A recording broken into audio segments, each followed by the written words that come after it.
today we're going to be covering the top 10 mods that changed how you play Warframe in 2017.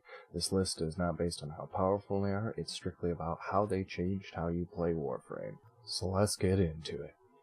Number 10. Shield Disruption. We finally managed to put down our corrosive projections for just a little while as the Eidolons popped and Shield Disruption would get rid of their shields. It changed the game for a short period of time, and it was amazing. Unfortunately, it was gone. And that's why it's number 10, because it was short-lived, and now we're back to the normal, unfortunately. Number 9. Growing Power. It seems I'm seeing it more and more every day. The increase in power strength based on doing status procs and considering status has grown in this year in a big way. A lot of more people are using it and gaining that extra oomph they needed to do a little extra damage based on your powers, which is awesome, and I'm glad to see that we're starting to see a little more diversity with some of these auras. Number 8. The Augur set.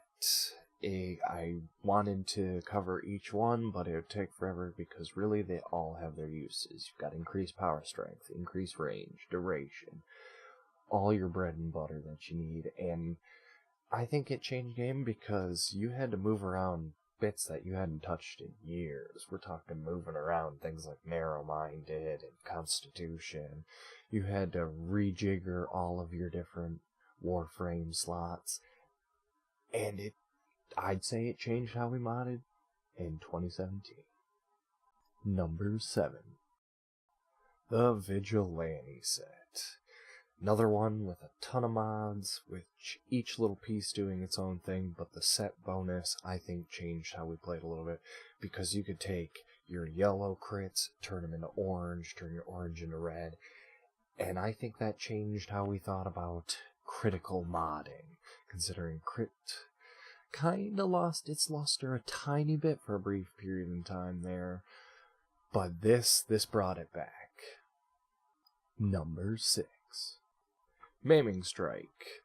Slightly controversial due to its amazing ability to take any weapon and make it a crit weapon, and also kill your fingers while you're sliding around in misery, but nonetheless changed how we played with melee weapons because any weapon could become a crit weapon.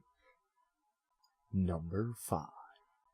Rivens. Love them, hate them, don't use them. They change how we play today, making your obnoxiously terrible weapons better or your good weapons great. Changing how you crit, how you status, how you do magic slide attacks that do 1,000,000 damage to everything in a 50-foot radius. They have changed how we play Warframe in 2017, one way or another. Number 4. Hunter Command. We finally have some way of telling that damn animal what to do. You can't say it didn't change at least a little bit of how we use our pets, considering they would run around like morons until now, where we can get them to kinda go in the direction we like. Number 3. This one is a triple threat. Body count, drifting contact, and gladiator rush. They all do roughly the same thing, which is increase combo duration, which is a humongous deal for making melee the strongest thing, making it scale infinitely during combat. We used to be doing little tiny bits of damage, and the moment we finished fighting a group of 5 people, your combo would be gone. But now, those days are dead and gone, and melee is an unstoppable beast that we will be continuing to use for years to come. Number 2. Hunter's Munitions. Now this is a cool mod. It changed how crit weapons in the primary category work, because now everything can slash. You know, that weapon that just does electricity damage but has crit potential? It's now a slash weapon. And if you whip it on an Opticore, it can now blast something to smithereens and then slowly slice and dice it to death over time. So, definitely something that changed how we played a lot more weapons, because now if you can crit, you can slash. Number 1. Condition overload. Yeah, I imagine a lot of you expected this, but it's because status suddenly became amazing for melee weapons. Beforehand, we relied on critical. It was crit or bust. It was slash and crit all day long. And then condition overload hits, and it's status monsters galore. Damage became a whole different thing for melee the moment we could add condition overload.